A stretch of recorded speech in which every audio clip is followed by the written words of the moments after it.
measure. So maybe Is this to do with my questions? Yeah, I think Okay, yeah. we can leave the question. Just the first. Bismillah ar-Rahman ar-Rahim.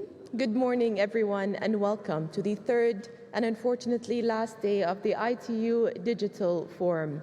Ladies and gentlemen, we've had many interesting discussions within the past 2 days, and we're going to continue today, starting with this session. Now, green and digital transitions are interconnected and mutually reinforcing. And today's session, entitled Skills for the Green and Digital Transition, we have a wide range of panelists, and our dear moderator, Ms. Anne Shannon Baxter, Senior Advocacy Manager from GSMA, will take the floor. All to you. Thank you.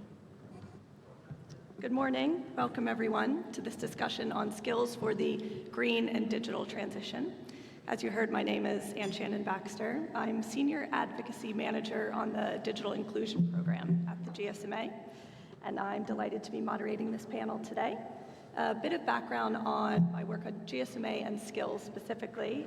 So the GSMA's Digital Inclusion Program works with governments, private sector, as well as the mobile industry, other key stakeholders, to further increase access to and adoption of mobile internet, working with underserved populations in low and middle income countries. And our priority is digital skills.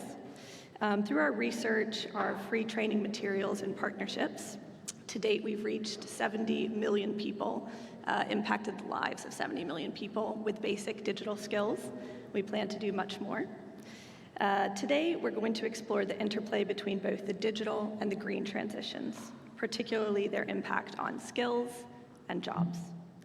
Climate change is the most pressing challenge facing humankind, with low and middle income countries bearing a disproportionate impact. Technology holds the key to enabling these countries to transition towards a low carbon and climate resilient future.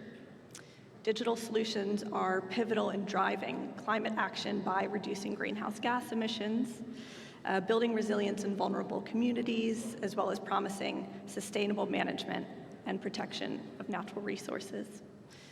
Both the green and digital transitions offer immense potential for new employment opportunities, as well as skills development. But in order to help people adapt to this changing landscape, it's important to understand what's preventing people from currently accessing or participating in the digital society. And in low and middle income countries, we know that mobile is the primary and often only way that people access the mobile internet or access the internet. And 3.1 billion people still remain unconnected despite living within the coverage area of a mobile network. And GSMA research reveals that a lack of digital skills is a key barrier preventing people from accessing the internet. It's imperative to address that. The real challenge, though, lies in ensuring a just transition for all, while also empowering people with the necessary skills to adapt to this changing digital environment. And to speak on these important issues, I'm pleased to be joined today by our 4 expert panelists. I'd first like to welcome Ms. Olga Stryjecka, Area Lead on Skills for the Future of Work at the International Labour Organization. Next is Ms. Nanko Madhu, Director of Programs at AfriLabs, followed by Dr. Mendel van der Laar, Director of the Capacity Development Office at the United Nations University and Maastricht University. Last but not least is Dr. Robert Marinkovic, Advisor for Climate Change and Green Economy at the International Organization of Employers. I'd now like to hand over to the panelists to present. After the presentation, we'll open the floor for questions. Olga, over to you. Good morning. It's a third day and early morning, but I hope you still keep your attention. I would like to start from thanking the ITU for inviting the ILO to this fantastic event, really very interesting. I have been listening with great attention and great interest, so that we can share also some of our approaches and findings. So I would like to make 4 points that I'm afraid may, in fact, make the picture, which is already quite complex, looking a little bit more complex. So the first point I would like to make is that usually when we discuss the green and digital transition, there is a kind of assumption that they go in parallel, that they are somehow isolated and they never really cross. What happens in reality, they interact. There is a high level of interaction. Of course, with some greening investments, we create new space for innovation, we create new space for new technologies, and digital innovation, digital solutions push ahead the green solutions as well. Also, the green solutions create a new market also for digital investments. So there is a lot of interaction, and that means also the skills have to interact internally as well. Of course, there are important benefits from the green transition from the digital transition, for the green transition, because going digital, when we turn to work from home or learn online, we diminish the carbon footprint. We know this from the time of COVID-19, how emissions actually gave literally and also metaphorically an opportunity to all of us to breathe a little bit. And the same concerns learning. There are estimates that online courses consume 90% less energy and 85% fewer CO2 emissions than face-to-face courses. So this is a great opportunity which is given by the digital transition to the green transition. But nothing is automatic because, of course, digital technologies also contribute to energy consumption and to e-waste. And the sustainability skills are extremely important also for the digital transition itself, and also to the way we work in digitally affected sectors, the way we serve, the way we produce. The climate awareness for the digital transition is really key, especially now with the generative AI, when we know that there is a huge transformation potential, but at the same time, there is a heavy reliance on data centers and very high use of energy with a very high carbon footprint. And there is an estimate that the exponential growth in recent years would triple in energy consumption just this year. So that's something important to keep in mind. The second point, which I would like to make, is we know all about the disruptive elements of the green transition, and there are a lot of concerns that there might be less jobs in the future than now. We in the ILO produce some important estimates, model-based estimates. This one, very recent, not published yet, so I'm only sharing a couple of findings, not all of them, produced together with Cambridge Econometrics. These are policy scenarios by 2030. So even though there will be disruptive elements of the digital transition, overall, we know that the net employment effects will be positive. There will be many more generated jobs just from distributing the global broadband connectivity. So in this scenario, we know that there might be another 23 million jobs in addition in the digital scenario, in this very simple digital scenario, in fact. But in fact, the green transition also is disruptive. So there are job gains, many job gains, because it's more labor intensive than, for example, renewable energy is more labor intensive compared to the fossil fuel-based energy generation. And there are many comparisons across the sectors that actually say, yes, it's labor intensive, so there will be more jobs generated than lost. But at the same time, there is this disruption element also in the green transition. However, what is important that cumulatively there are some compensatory mechanisms in the two transitions, and if we implement the transition to the renewable energy efficiency and expand the broadband connectivity, we may be able to generate 57 additional jobs. So that means above those lost. So that's the net effect. Now, the third point I would like to make, and this is, I think, the most important. When we speak about the green transition and digital transition, We don't not only often think that they are somehow separate, isolated, never crossing and going in parallel, but they also have a tendency to think that we need digital skills for the digital transition and green skills for the green transition. In reality, when we invest in broadband connectivity or when we invest in renewable energy or energy efficiency, we actually affect many more sectors and many more jobs. So you can see here, these are top 10 occupations that will gain employment. And in fact, they are responsible for the 50% of the overall gain of employment in these two combined policy scenarios. And you see that the top 10 occupations actually represent trade workers, laborers in construction and energy, sales workers, metal, different types of manufacturing, personal services, drivers, and so on. So you see the technical skills, it's a very wide range. And what is important, a lot of these skills are actually prepared not by universities, but by technical vocational education and training, which in many countries really must be reformed. The quality must be pushed up. So now, my fourth point, if we keep things as business as usual, the problems from the past will translate into the future. And you see here the suboptimal situation for women.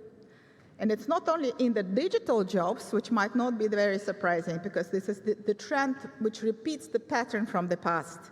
So if women are not trained in digital skills and they are not trained in STEM or in engineering, they are not getting into the digital jobs. But you see that also in the green transition, these are men who will mostly benefit from the creation of green jobs. So in order to break that vicious circle, we need to get more women into training for digital affected jobs, or jobs that are created as a result of the digital transition and green transition, including in vocational training and including in STEMs and engineering. So this all brings me to the point. Now, when we speak about digital skills, they are just a subset of the overall spectrum of skills which are required for the digital transition. To be successful on the labor market, an individual, young person or old, woman or man, need this composition of very strong digital specialized skills that will also interact with certain sectors, specialized for sectors, cross-cutting ICT skills which are portable and make a person more and better employable across different sectors, soft social-emotional skills that allow them to work in teams, to lead, to innovate, to be creative, to be team player or team leader, and also the foundational skills. In this case, this is digital literacy. And when we speak about green skills, it's the same. Actually, I never use the term green skills. I only say skills for the green transition or skills for green jobs or skills for just transition. That is the term which comes from the ILO, which means that this is the transition, green or digital, which leaves no one behind, that gives an opportunity everybody to benefit from the transition and from the new jobs introduced there. So apart from the whole variety of technical skills linked to that occupations which I showed you before, in the green transition, one also needs to be a leader, a strategic thinker, a system thinker, a team worker, an innovator, and so on. So I will give you one example, because I think one example is always telling more than 100 theory. So let's take a plumber. So a plumber who comes to your house, he becomes an important advocate because he's the one who can introduce you and your household to new solutions which are related to renewable energy. Maybe it's a solar power system related to your heating or water heating system, depending on the climate and country where you are. Maybe it's a ground heat pump. So he has to be an advocate. This is a soft skill, communication. He has to be a leader because he needs to understand this. He needs to have a good understanding, technical understanding of these renewable energy solutions. He has to be a good plumber. He has to have installation skills and maintenance skills related to these new technical solutions. He has to be a great communicator to be able to tell the whole story to the household and to sell the idea. He has to speak or read at least English, because very often all these explanatory materials are coming in English. And now the complication comes that, for example, in my house, my ground heat pump is linked to the Internet of Things. So we have digital appliances throughout the house that communicate with my cell phone. So that plumber becomes now who? A digital worker as well. He needs to understand the hardware and software of that system. Is he an electrician? It's a very much more complicated profession than it used to be, and potentially also more interesting for young people to take, if we as educators, as policymakers, can also sell that occupation in the right way and reform the vocational training system that prepares people in the right way. So I'll stop just right there, and in terms of solutions, I think we can tackle them a little bit more during the Q&A session. Thank you.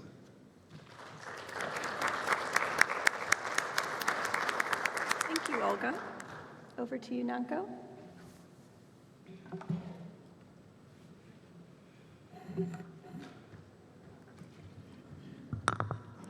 Good morning again, everyone. It's a pleasure to be here. Thank you, ITU, for the opportunity. I'm going to be speaking about harnessing innovation for Africa's green and digital transition. And this is from the perspective of my organization, AfriLabs. AfriLabs, as a way of introduction, is a network of innovation and technology hubs that supports the ecosystem in driving innovation and technology, supporting startups, in tackling Africa's challenges. We have over 400 tech hubs within our network across the 53 African countries and 260 cities.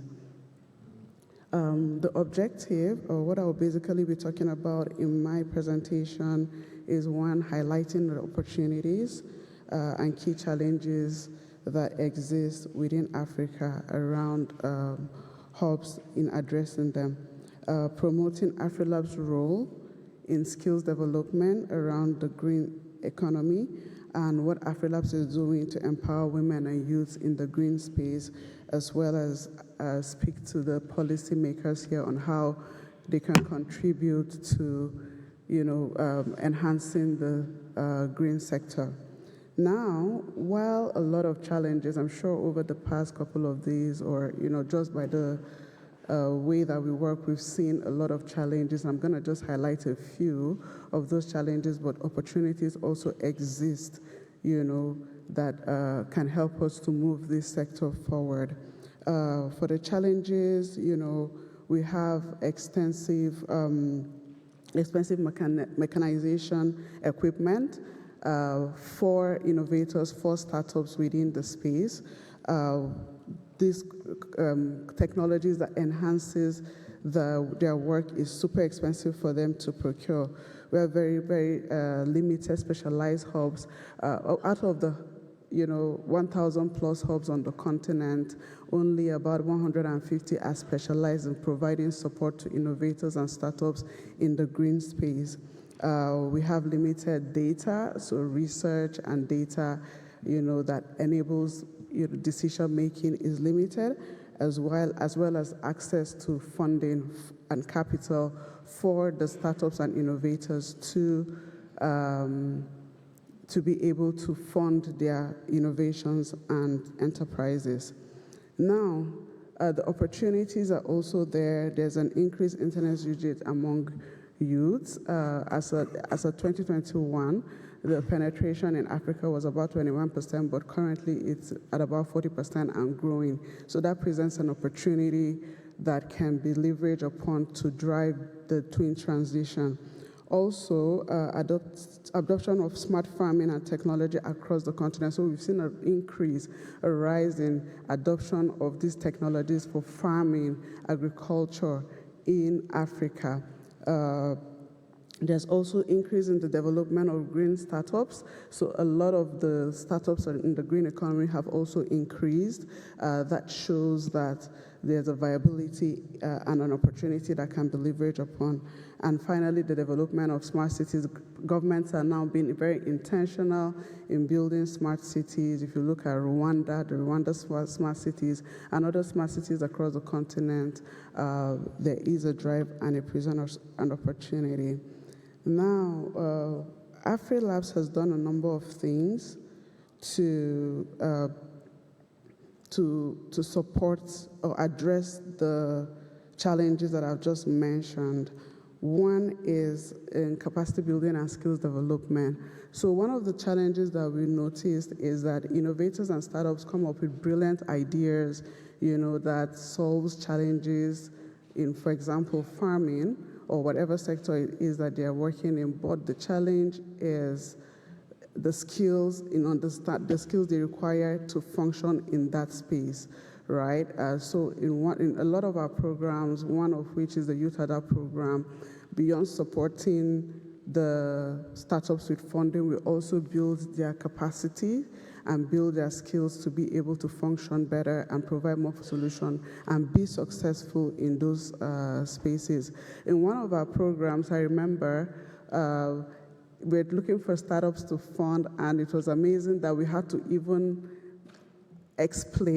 carry out sessions to even explain what climate adaptation was for people to even recognize that they were in that space. So we see that that is a challenge, and that also extends to getting skilled workers to work for them in those spaces. We carry out research and stakeholder mapping in the green space. On one of our programs, the Green Innovation Programs, we've been able to map out specialized hubs in the green space, and I did mention that we found out that there are just barely 150 of those. We do policy advocacy, where we advocate for governments to drive in funding and support in the green space. Also, cross-sectional collaboration. By the reason of our work, we're able to engage with different stakeholders that support the startup ecosystem in the green space. Now, what are the good practices that we have seen?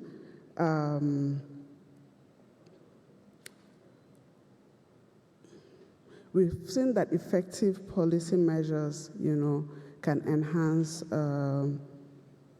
the green and the skills and digital transition.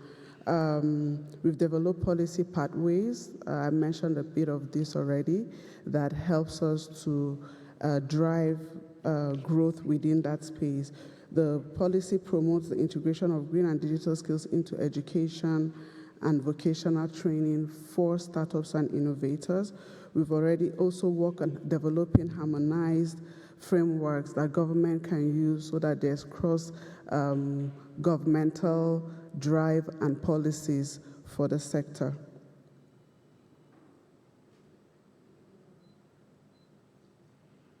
Now, Africa specifically, I've mentioned some of these already just to touch on it more.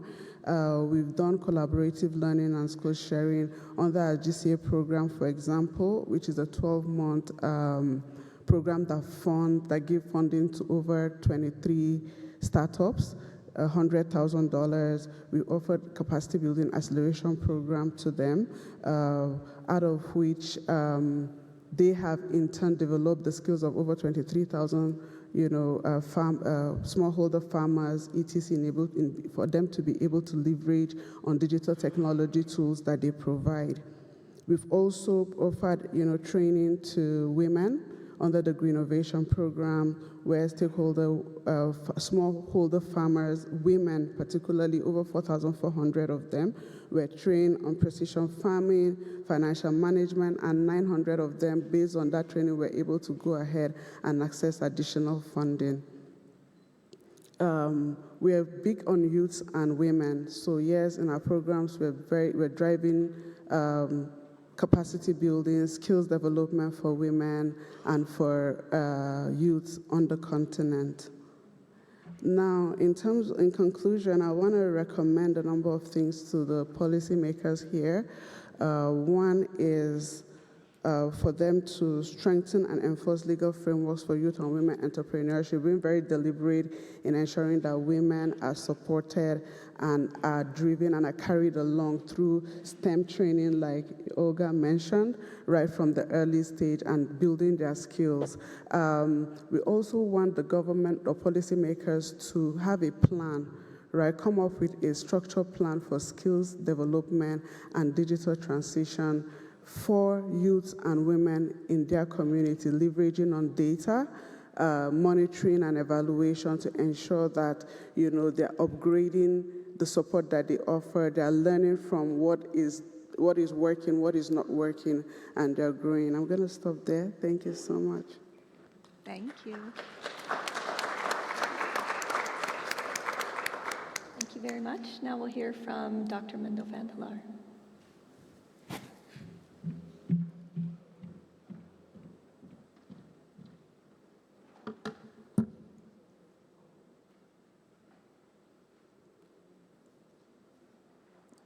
Okay, good morning, everyone, and thank you for inviting me also to this panel and speak to all of you.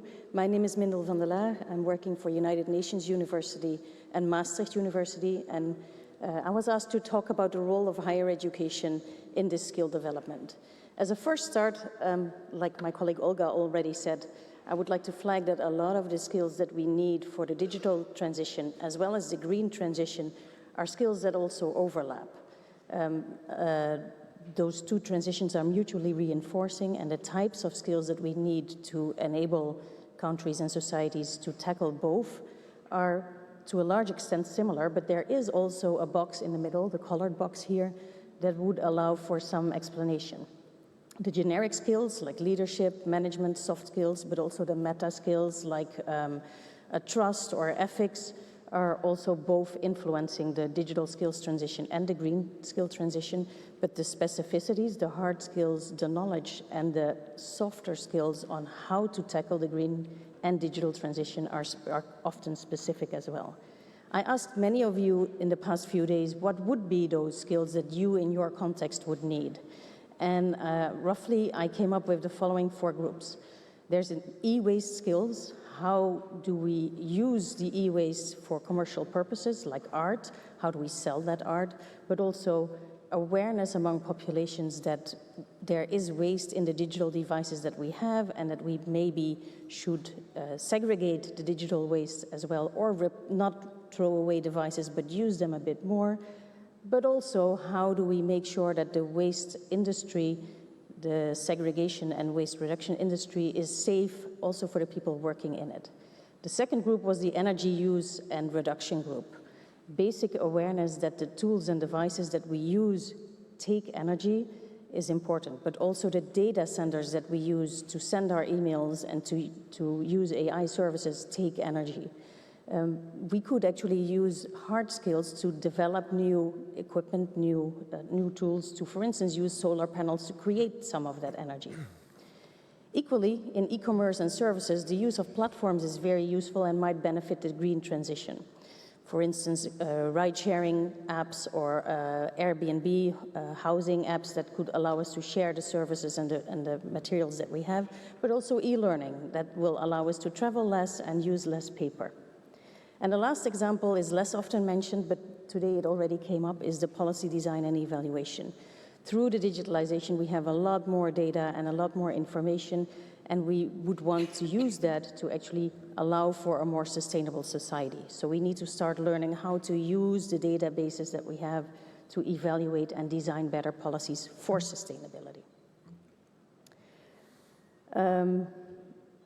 When looking into the examples of training programs that are already there, I have to say that when looking specifically at skills, there are only very few examples of programs that already cover the skill development for both transitions. In Europe, there's a couple of Erasmus Plus programs that talk about skill development for entrepreneurs, making their industry, their businesses more sustainable, but also trainings how to make the ICT sector in itself more sustainable. I know that the AfriLabs also had similar examples in Africa, so by far this list is not complete. I know ITU in its academy also focuses on a couple of courses in this field, but clearly the number of training programs that are out there are not sufficient just yet to guide the transition. So we need more activity in this space. The role of higher education, in my view, could be split in 4 sections. First, within higher education, there are skills. We have research skills, we have innovative skills that would allow, in combination with working with the industry, to make new innovations, to find out new ways to use the data better and to understand better the examples and the cases that you in the field work on, so that we can allow for peer learning and sharing of examples.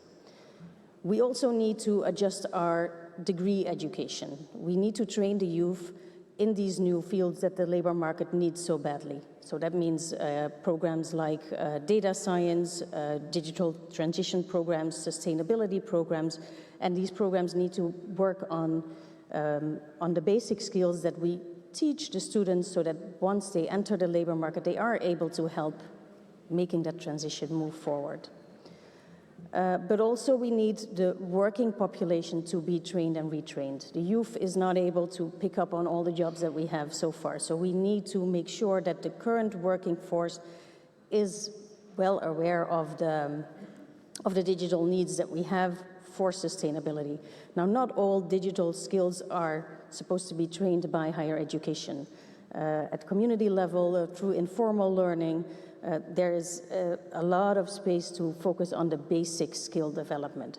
But within higher education, we really think of how to use AI, machine learning for better understanding, better design and evaluation of policies, and how to train working population to better make innovations within this field.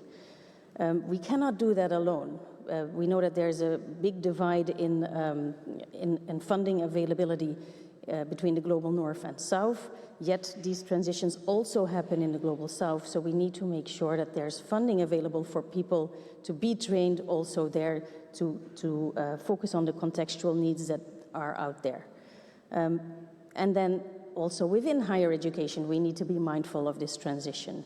There is a digital divide among students and staff in higher education. We know that higher education itself is mainly available only for more so for the upper and middle class income families, but we also want to train lower income students.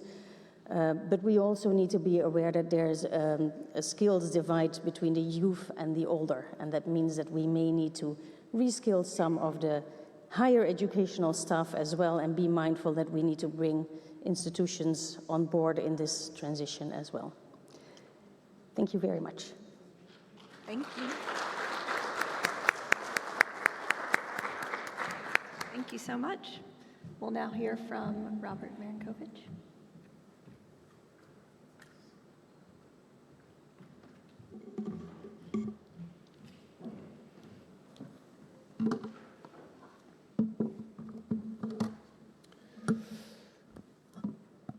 Hi, good morning, everyone.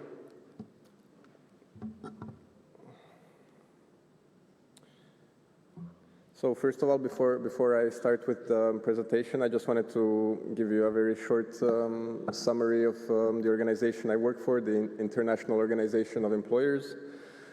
We're a global membership network of employers' organizations whose members are companies. Our member in Bahrain, for example, is the Bahrain Chamber of Commerce and Industry. We had a representative here yesterday, but we have members in over 140 countries, and we're also one of the 3 official constituents of the International Labour Organization. So we engage in a lot of different processes on labor policy, employment issues, and also climate change and sustainable development. I'm glad to be here today, and I think, there was already a lot of important and interesting things that were said. I wanted to perhaps highlight some of them and talk about some other issues as well. I think, first of all, when we talk about green skills, it's important to mention that it's a bit of a fluid concept. There are different definitions based on from different regions or institutions. Like was already mentioned, there's a lot of interactions between green skills and digital skills or other elements. What is important I think across the skills landscape is that governments and economies develop an enabling environment, develop a framework and infrastructure that fosters skills and anticipates skills needs, whether it be digital or green or others. And green skills are often seen as a kind of subset. I think at least in today's world, digital skills are much more widespread and used as a kind of base for a lot of different jobs, whereas green skills as a concept are a bit more recent and are a bit more specialized usually. And I think I kind of agree with what Olga was saying, this expression to rather say skills for green jobs or skills for a green transition. I think that's a good way of thinking about it because for example, some digital skills can enable a green transition, but not necessarily. If you're doing data analysis or software development, that can be in the context of a more green decarbonizing activity, or it can be in the context of a more traditional one. So basically, yeah, there's a lot of interlinkages that are possible, and we've heard a lot of examples already. I think some of the ones that are the most interesting to highlight for me, at least, are things like data analysis and data collection, smart grids, smart systems, satellite data, for example. There has been a lot of development of using satellite data for all sorts of purposes, like in smart agriculture, for example. I would also like to mention the whole area of geographic information systems, GIS, which is a very important and growing area, which combines basically the use of new technologies and digital systems to provide a lot more precise and a lot more developed data analysis, which then enables things like smart agriculture, like energy efficiency, like renewable energy project development, etc. But again, I think the important thing to keep in mind is that when it comes to smart agriculture, for example, you have a set of skills that can be categorized as green to enable smart agriculture. But then you also have, for example, the energy use behind that smart agriculture, which can come from different sources, right? So even though some skills that needed for smart agriculture are green, if the energy sources used for that industry are not low emission, then it kind of puts into question the whole, greenness of the ecosystem, right? On the other hand, it can also be an enabler. So increasing efficiency, developing smart agriculture, developing renewable energy, all of these elements require digital skills and at the same time achieve decarbonization objectives.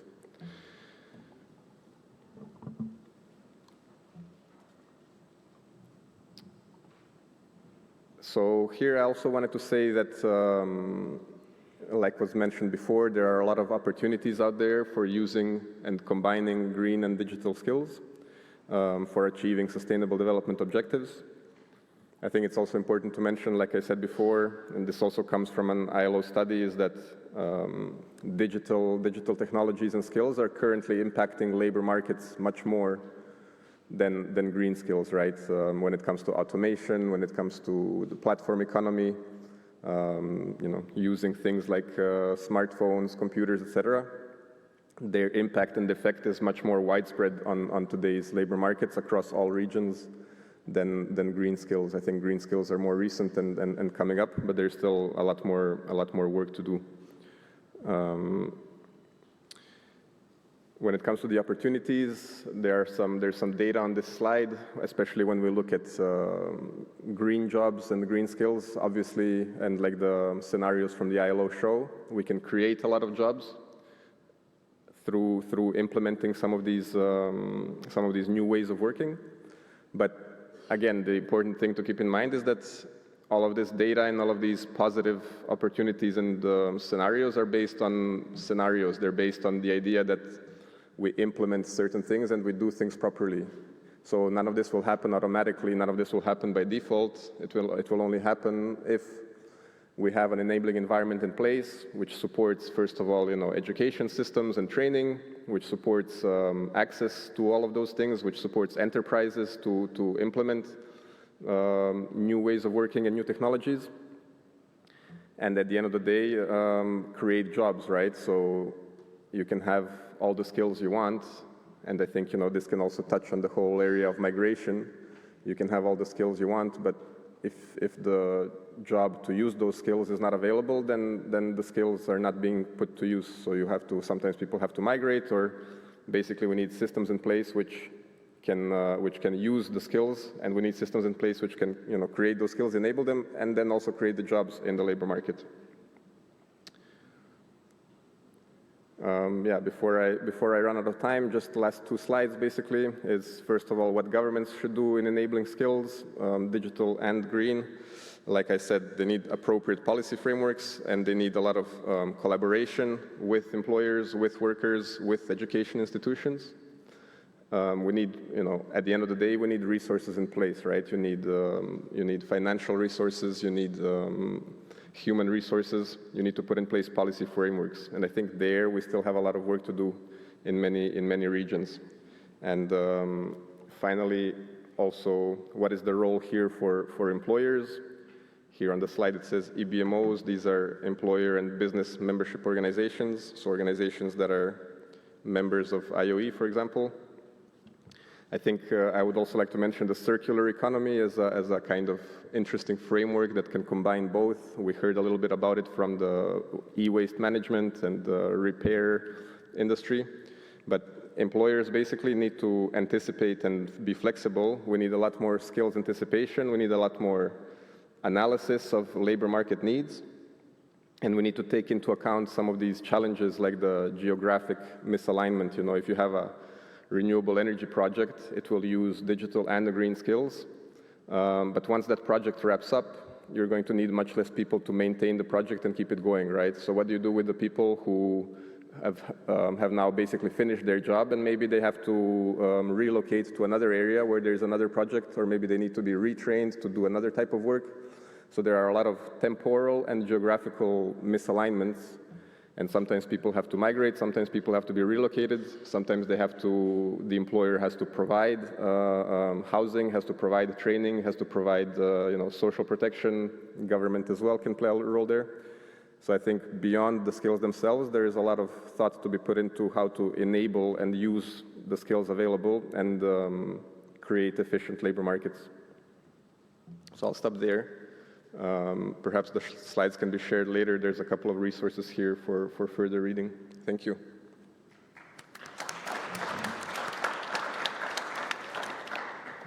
Thank you, panelists. Very interesting. Thanks, I'll take that.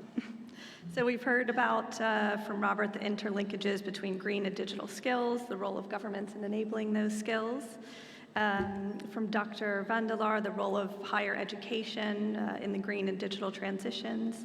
AfriLab's important work, empowering women and youth in the transitions. And from ILO's perspective, the opportunities and challenges posed by these transitions and the impact on specific sectors. I'll now open up the floor for questions. If you do have a question, can you please introduce yourself when taking the floor and indicate to whom your question is directed. I'll take a couple of questions before letting the panelists respond, and then take another round of questions. So if we don't get to you first, we will. Any questions? Yes.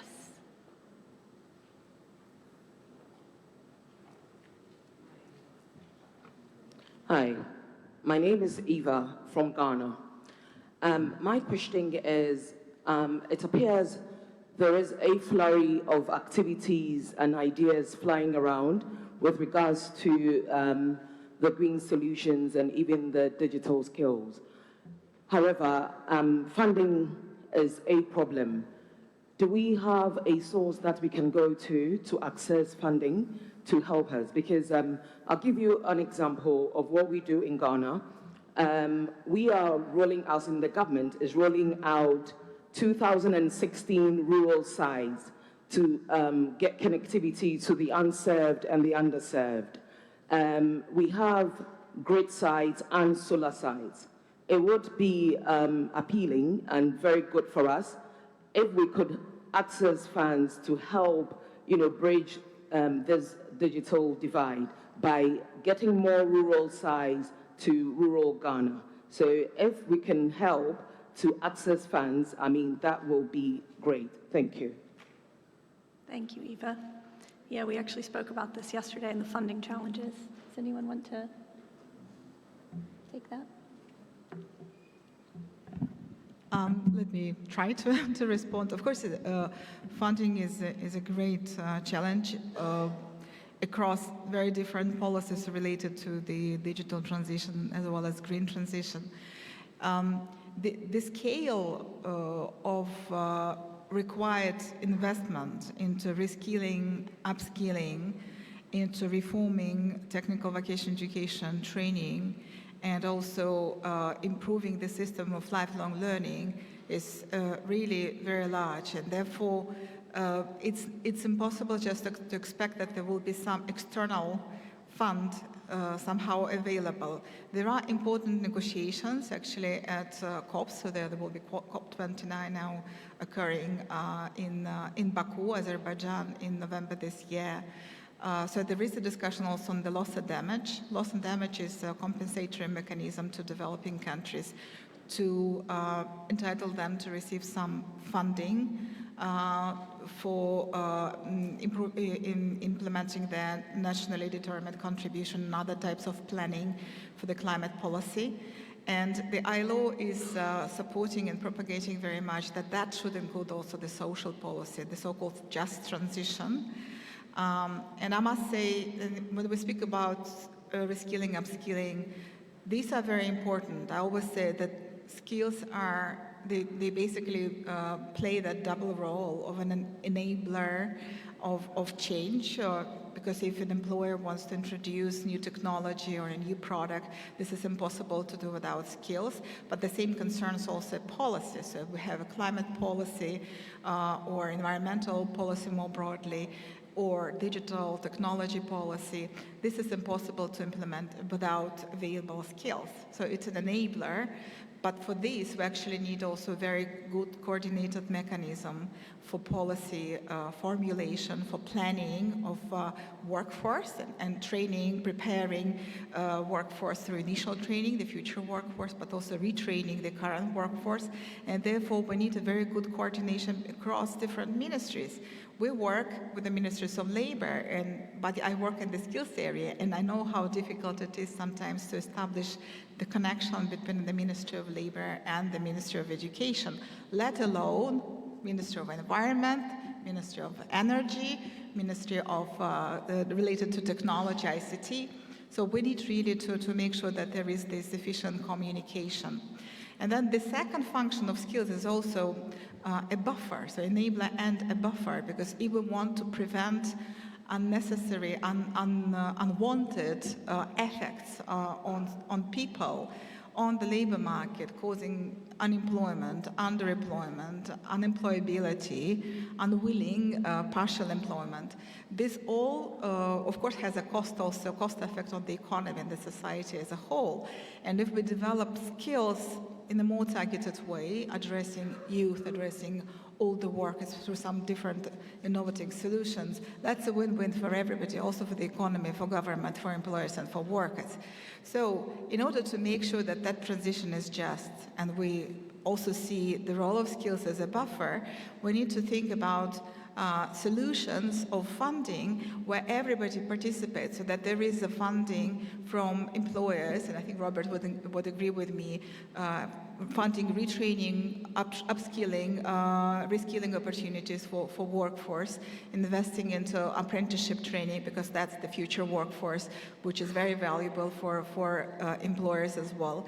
From governments, because of course if there is no investment from government, especially for vulnerable groups or into quality initial education and university education, that will not really push the picture anywhere. But also we need to listen to the voices of workers themselves, what they want, what they need, what actually is happening there. So this one thing, that kind of collective funding and thinking about incentives that allow people accessing funding for lifelong learning opportunities as well. And in fact, for Ghana, I have some good news. We have a funding from the European Commission of a new project which will fund the skills pact implementation that will deal actually with the double transition of green and digital. So we will be in contact. Great, thank you. Any other questions? No? Yes, one more. Okay, thank you very much. My name is Abna from Ghana too. Listening to the submission from ILO, I see an opportunity for us, the DTCs, to have more targeted training for our participants, especially moving into the intermediate levels. Okay, so your scenario about the plumber is very, very exciting and a good example. And of course, it's a challenge for the managers of the DTC initiative to assist us with the appropriate content to help us train our participants appropriately. And also there is an opportunity for investing in energy efficiency. I think the first day I was very elaborate about sustainability, especially for ICT centers. So if you are able to invest in energy efficiency solutions, it will drive most of the major cost drivers down, and some of our ICTs will be very, very sustainable. So my sister from Tanzania, I think we are getting some solution and making a headway. Thank you. Thank you. Yeah. Thank you. I would like to echo actually both of the points made. And I think we struggle if we think of skill development with three things. One of them being funding. We need funding to be skilled. I would like to flag that there are a number of online open courses that are freely available, one of them from the UNSSC, but also from INCO. I have the links in my slides, but those are courses that really only explain the phenomena of the transition. What we also need is tailored trainings that actually help the people, the workforce, to gain the skills that they, in their context, specifically need. And those trainings are more expensive. It requires also a willingness from the workforce to be trained. So that's a role of employers, to actually push your workforce to keep up with the developments. It's a super fast development, so it's not that if you're trained today that you're done tomorrow. This is an ongoing process, and we don't know which skills will be needed next year as of yet. And we would also need training institutions to make the trainings applied and useful at all levels, at the lower levels on the basic skills, how to learn those, but also at the higher levels. Work on the examples of the needs of the people that take the training and make it possible and feasible for them to actually use the training to solve the problems they face in the workforce. Thank you. Thanks. Yes. Here.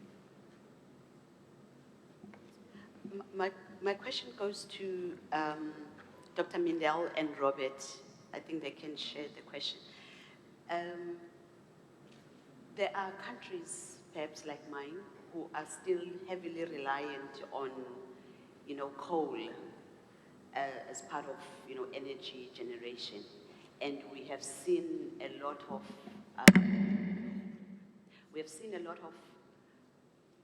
challenges, so to speak, in terms of provision of energy, being reliant on that.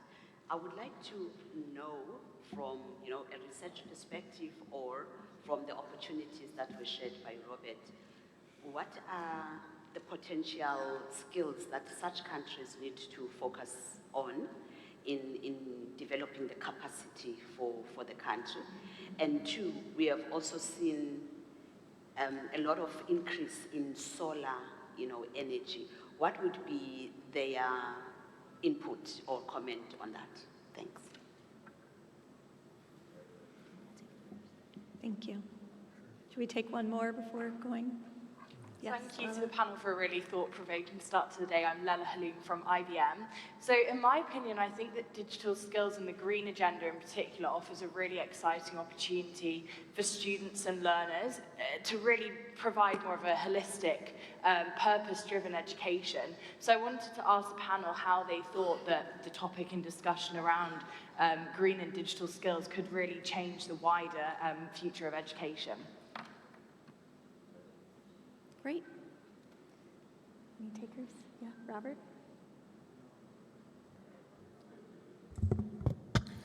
Yeah, thank you. Thank you for the question on the energy systems and sources. I mean, you know, we can definitely talk more about this after the session as well. It's a big question at the end of the day. I think it comes down to, first of all, economic diversification, and on the level of the government, development of industrial policies and policies to diversify energy sources. And it's a complex equation because even in industrialized and advanced economies in Europe, for example, we can see that once you start implementing renewable energies like solar and wind, it's very challenging for the electricity grid, it's very challenging for the energy system currently to be 100% renewable, right? Because of the intermittency and lack of adequate batteries, etc. So I think, first of all, it will take time. You know, it will take probably the next several decades. Second of all, you need at least, I think, some level of international partnership and collaboration. You have the example of the just energy transition partnerships that have been agreed in a couple of countries like South Africa. So you need to put in place a plan that will, phase out coal power progressively. So you will look at each power plant, what its life cycle is, how much time it will take to phase it out, and during that time you have to first of all retrain the workers and prepare alternative employment, economic diversification. Again, it might not be in the same region, etc. The other challenge is that often jobs in the fossil fuel industry are pretty high quality jobs in the sense of compensation conditions, etc.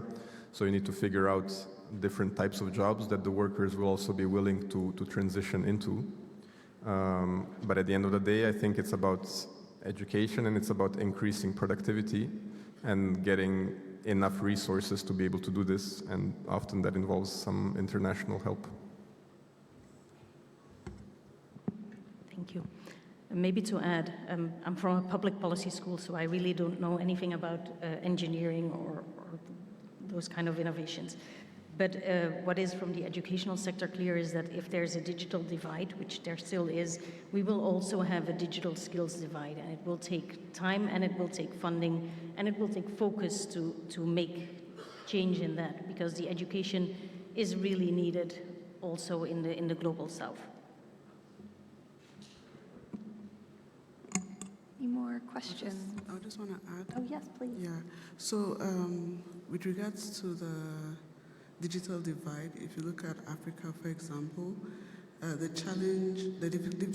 digital divide challenge is beyond even just, the will or pushing people to be upskilled. There's accessibility and affordability issues that governments need to begin to look into. I know they're looking into it, but they need to do more because in terms of penetration, mobile penetration on the continent is high, but the affordability, for data and the devices is a challenge. So the will by the government, by the policymakers to push for that is essential. Also upregulation. If you look at the example of renewable energy, for example, in Nigeria, there's this uptake of renewable energy to solve power issues, but we've also seen that the quality has also been an issue because of lack of regulations. So people kind of get trained, they upskill themselves, and they just run. So you have substandard installations that is now causing an issue. So there's a need for regulation, even as people get upskilled in these new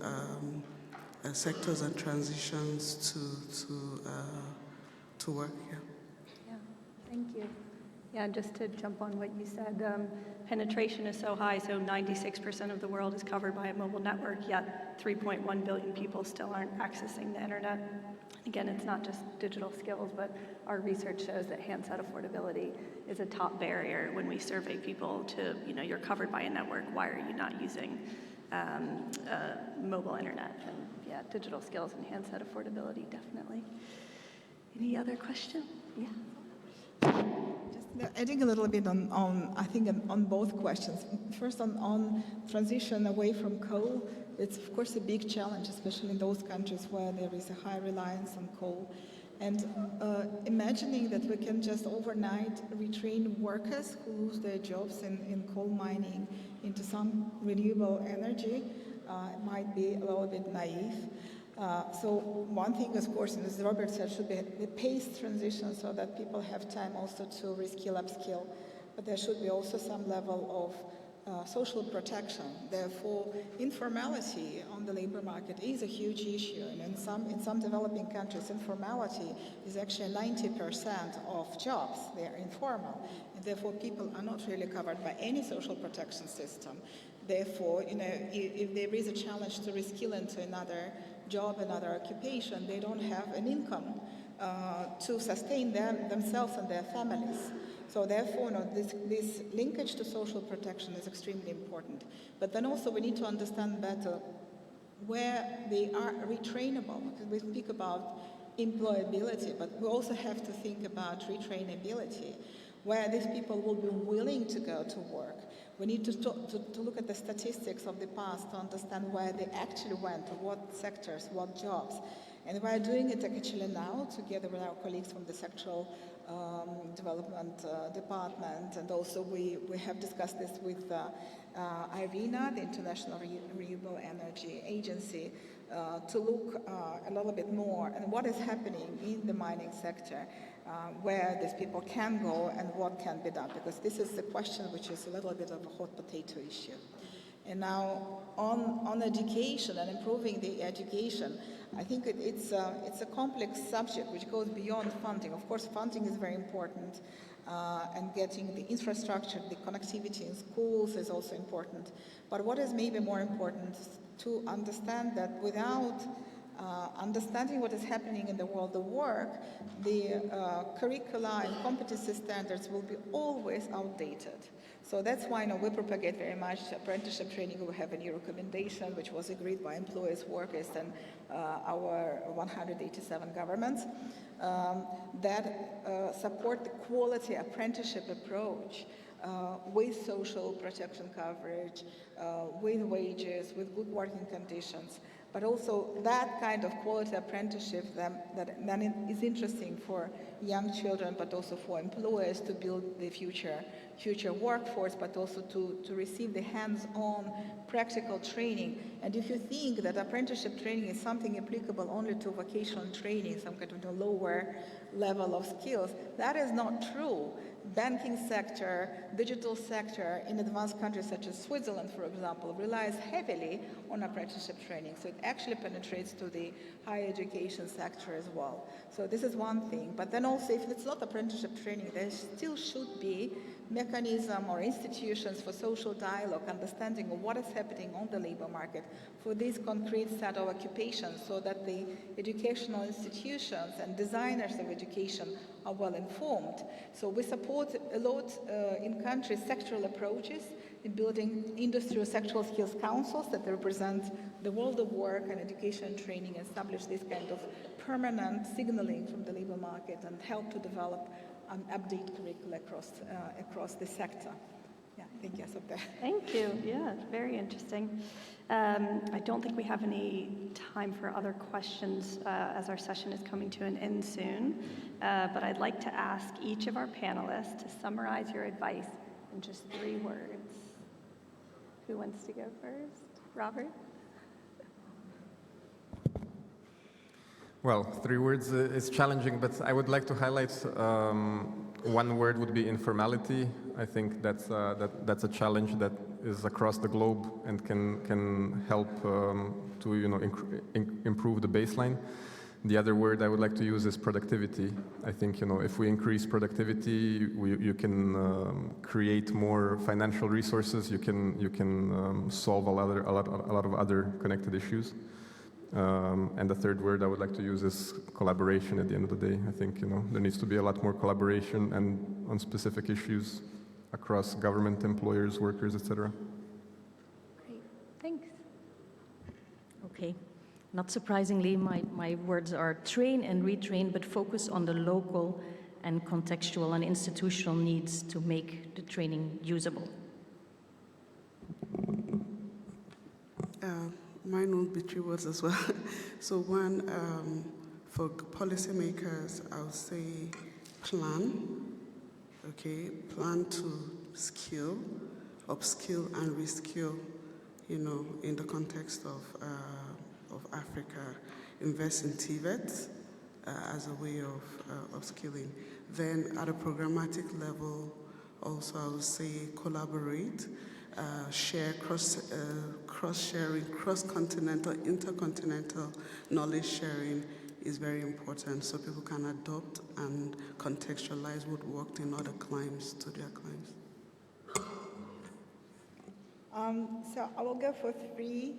Partnership, which actually has a very broad context. It's not only partnership between the world of work and education training and hearing the voices of employers, workers, and designers of education training, but also partnership across institutions, including UN institutions. We have some very good examples where we combine the approaches. ITU presented yesterday the tool on identifying digital skills on the supply side. And ILO obviously is very strong on the demand side of the labor market. So we implemented together demand-supply assessment with some important policy recommendations which are now going into implementation, for example, in South Africa. And I think it's an excellent example where we joined forces and it really worked the best for the product and the people there. So partnership is one. Second, I think we cannot really achieve what we want without incentivizing. So we need to think in our lifelong learning systems what we do in order providing incentives for everybody supporting lifelong learning. For employers through tax breaks or levy grant systems that support their investment towards reskilling and upskilling of workers and providing apprenticeship places. For workers themselves to get access to funding, especially for those jobs which are required on the labor market. And also thinking how governments can access funds, for example, through other climate-related policy implementation funding or digital implementation funding. And the third one, to keep the ambition high, because if we are modest, we will never achieve what we want. So I would really call for scaling up through partnership, through incentives, and thinking ambitious about the future. Thank you. I like that last one, ambition. So that brings us to an end. Thank you to each of the panelists today for your very interesting presentations and your perspectives, and thank you all for attending this session on skills for the green and digital transition, and for your questions as well. I know that we didn't get to all of them, so please don't hesitate to come up afterward to speak with the panelists. Thank you.